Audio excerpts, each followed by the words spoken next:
Good evening, everyone. This is Charles Hoskinson broadcasting live from nighttime, not so sunny Colorado, but it's still warm, always sunny somewhere. I just got done looking through Camille Rosso's book, The Infinite Machine, which is the first of several biographies coming out on the history of Ethereum. And it's a surreal experience. If you ever experience it, very few people do.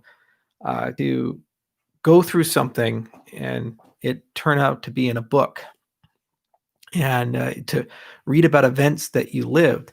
Like I read the Red Wedding chapter, which had to deal with my departure from Ethereum and several other chapters. And it's been 7 years, and it still is a hell of a thing. I joined that project, and I was in my mid-20s, very ambitious, very optimistic, and really excited to do something interesting, cryptocurrency space. And when you're part of something like Ethereum, you just realize that there's something special there, that the idea has legs and it's going to take off and it's going to change some things and it's going to create something that's going to affect a large group of people. And the Miami chapter in that book really does a good job of capturing that sense of excitement. And the problem is that no one comes into that game perfect, and no one comes into that game with the skill sets that they need to really rise to the occasion. You just all do your best, as Vitalik did and I did. And it ended up only being about 6 months of my life. And after I was gone in June of 2014, I didn't really think the project was going to succeed. I felt that because of the politics, the way that they did things, the character assassination, this other stuff, the infighting would result in the destruction of the project and the squandering of all the project money. Much to my surprise, Ethereum somehow managed to get through all of that, probably due to Vitalik being a very strong leader and having the character and the discipline to get through it, and become a truly meaningful project to our entire industry and in space. You see, the real growth of Charles Hoskinson, though, occurred after Ethereum.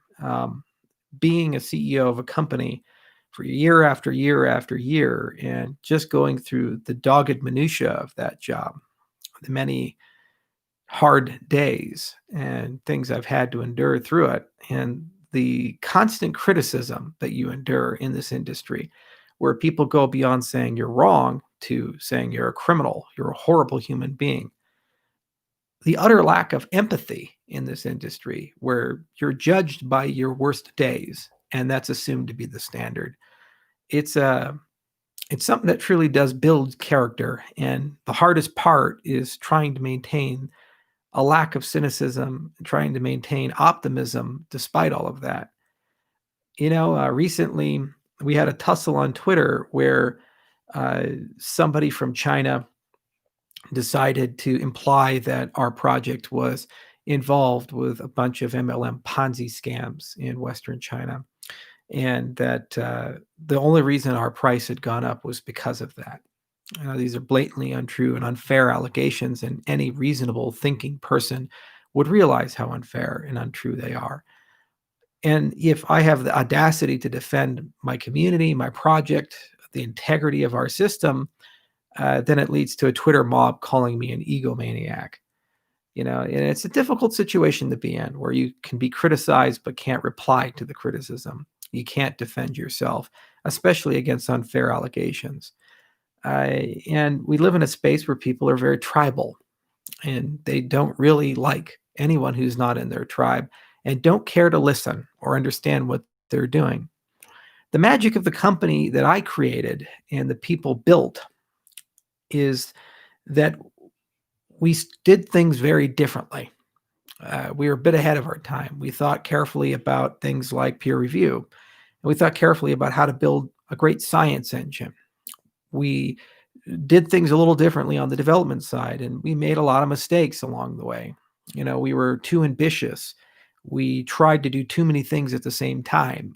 We used languages that were a bit too arcane, and we paid a terrible price for that.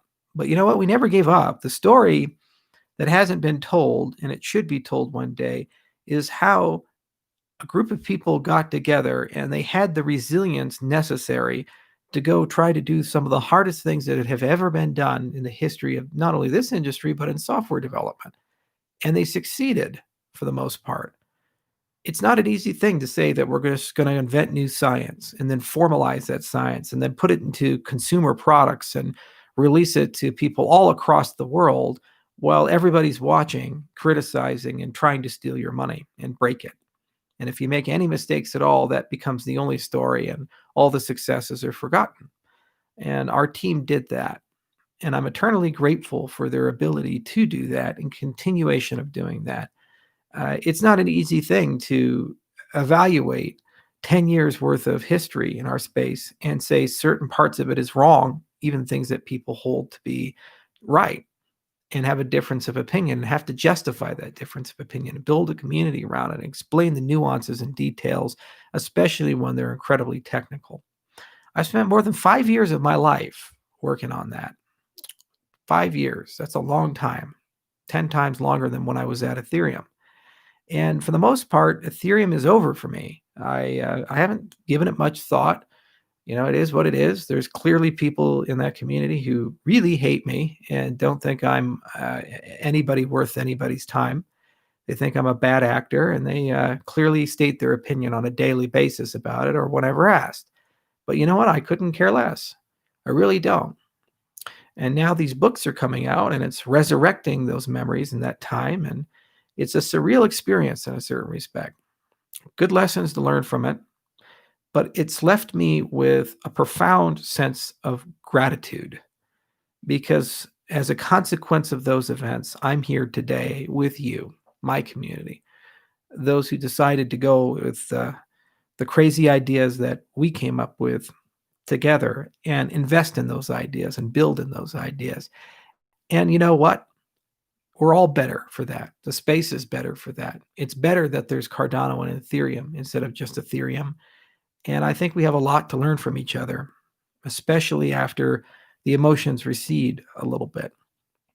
The other thing is that the whole experience taught me how ephemeral everything is. We like to believe that things are permanent. Marriages, life, we all die. Everything comes to an end at some point. Even if you're a CEO one day, tomorrow you might not be. Even if you're the president, tomorrow you might not be. Everything comes to an end in its time. So early in life, if you have the misfortune or fortune of being fired or kicked around, it gives you the ability to get back up and know that tomorrow will be better. Dust yourself off, and you can still achieve great things if only you have the will to try. And boy, that's been a great lesson for me. And it's something that I've really treasured and taken to heart. And I have to tell you, my life today is better than anything I could have ever imagined it to be. I live in a beautiful place. I have beautiful friends and family. I get to do the things that I care to do. I've been to 52 countries. I've met heads of state. I've had a chance to interact with everybody you could ever imagine. Just the other day, I was interacting with a world famous AI researcher who wants to build on our platform. And I remember reading in Wired magazine about his Android that he constructed and using his framework OpenCog. And then also I remember years ago reading A New Kind of Science when I was studying mathematics, and the fact that the author of that book would come to our conference and speak. It's a surreal experience. I remember taking a networking course and reading about the history of TCP/IP, and the textbook had a little panel with a picture of Vint Cerf and Bob Kahn in it, and to have Vint Cerf come to our conference. It's truly an experience that's one of a kind, and it happened as a direct result of the events of Ethereum. So I've come to know all of you because of the things that happened there. And for that, I am truly grateful. And I'm very grateful for what we've accomplished. In the coming days, Shelley's coming out, followed soon by Goguen, and then we have this relentless experimentation of Voltaire.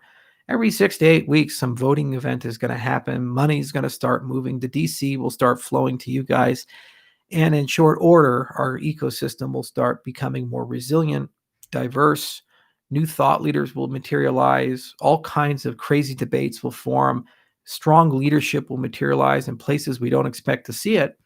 And as a consequence, Cardano will become truly diverse and decentralized.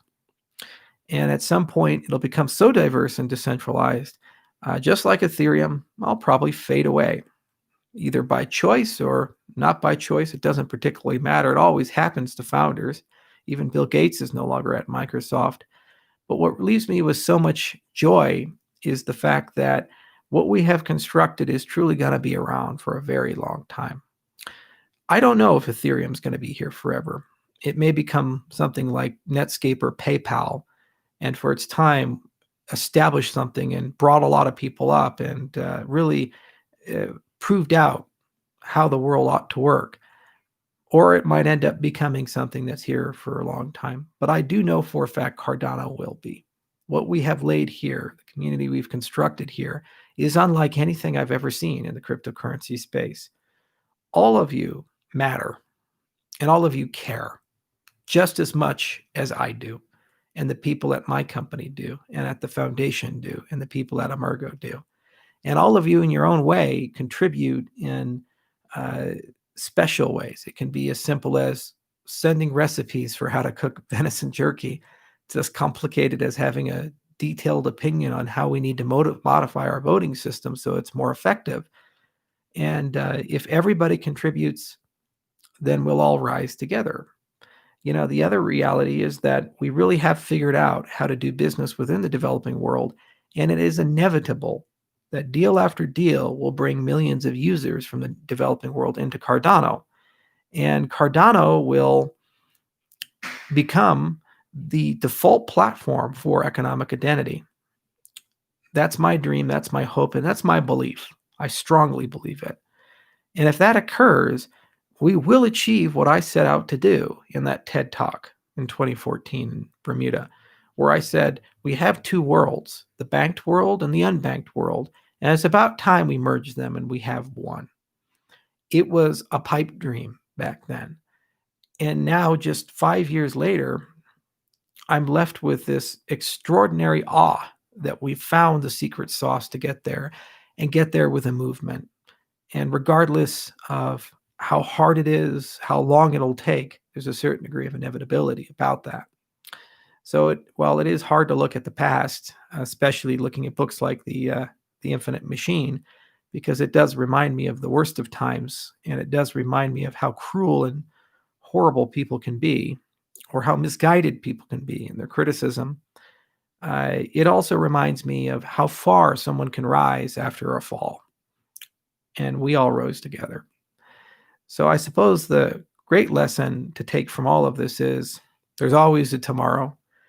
You overestimate what you can do in a year, but you always underestimate what you can do in 10. And I can't wait to spend the next 5 years and 5 years after that and 5 years after that with all of you continuing what we started here and continuing to build what we started here. And I think our best days are ahead of us. I really honestly do. In any event, it's really been some amazing work. We probably could have picked a slightly easier road, though. Maybe written it in Scala and used Yella and other things like that. But we chose the hard road. And regardless of that, I think that alone has earned enough respect to keep us around for a while. So I just wanted to say that it's a surreal experience to read about yourself in a book and read about events that you lived. I remember some things a little differently, but that's always what happens with books. And some creative license was taken here and there. Some things were fair, some things were not so fair. And I guess there's 2 more coming out this year, so we'll see what everybody else has to say. But overall, all in all, pretty neutral, pretty fair, I suppose. And it was a good story, nonetheless. Let's make the book written about Cardano an even better one. And let's make that book worth 1,000. Thanks for listening. Y'all take care, and I'll talk to you soon.